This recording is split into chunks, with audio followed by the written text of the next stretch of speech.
Restez connectés à l'actu en Aunis avec Super U, commerçant autrement à Maran. Au bout de l'île de Ré, à Saint-Clément-des-Baleines, il n'y a pas que le phare. À quelques kilomètres de là, la caméra d'Aunis TV s'est arrêtée dans une écurie équestre rétaise un peu particulière. Son nom, Île de Régalo, c'est la première écurie de territoire en France. Son système et sa structuration sont basés sur ses partenaires locaux, évidemment, et représentent un territoire, ici en l'occurrence l'île de Ré et la Charente-Maritime. C'est également, comme l'indique sa cofondatrice Véronique Vigourou, la première écurie française à fonctionner avec une association. Voilà, une association sportive, loi 1901.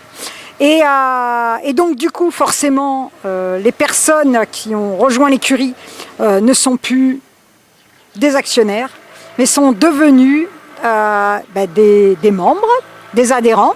Nous avons aussi des entreprises qui sont partenaires de l'écurie et les collectivités locales, donc les mairies de l'île de Ré, qui soutiennent aussi leur écurie. Et chacun de ses membres, qu'il soit une entreprise, une collectivité privée ou publique, permettent à l'écurie rétaise de se créer des fonds pour ensuite faire courir leurs chevaux. Il n'y a aucun retour sur investissement, c'est-à-dire que quand vous rejoignez l'écurie de l'île de Ré, je dirais c'est un petit peu comme quand les habitants de La Rochelle rejoignent le Stade Rochelais. Vous n'allez pas au match pour gagner de l'argent, vous y allez pour partager des moments de joie, pour vivre autour d'un spectacle. L'écurie de l'île de Ré, c'est exactement ça. Donc les membres prennent une cotisation. Les entreprises partenaires, forcément, au niveau de la publicité, d'accord, du partenariat. Et ensuite, les collectivités locales au niveau des dotations.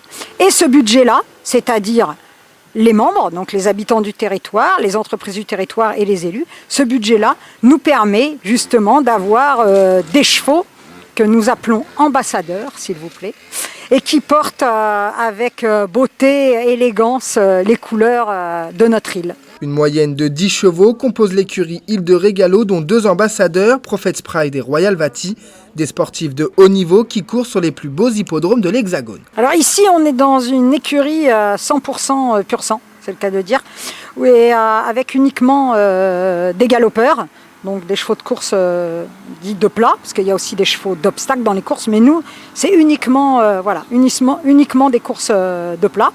Donc, et d'ailleurs, nous avons notre ambassadeur Royal Vati, qui est le seul à ne pas faire la sieste d'ailleurs.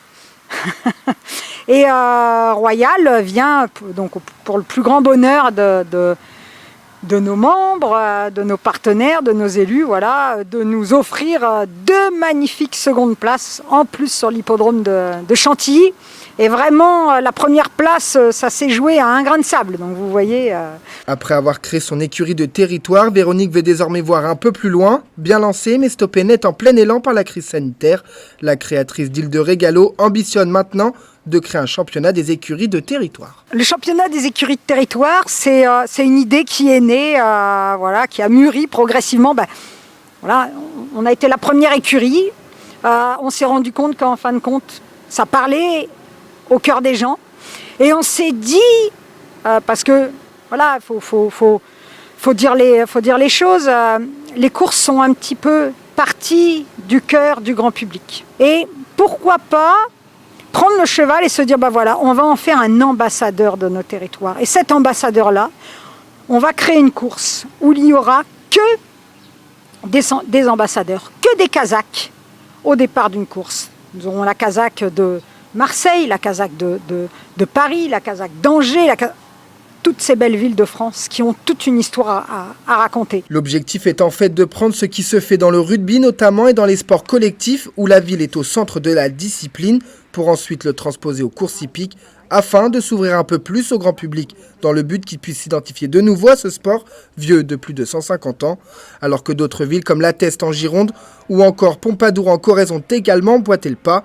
Reste plus qu'à Véronique de se remettre en selle pour repartir à la conquête des territoires.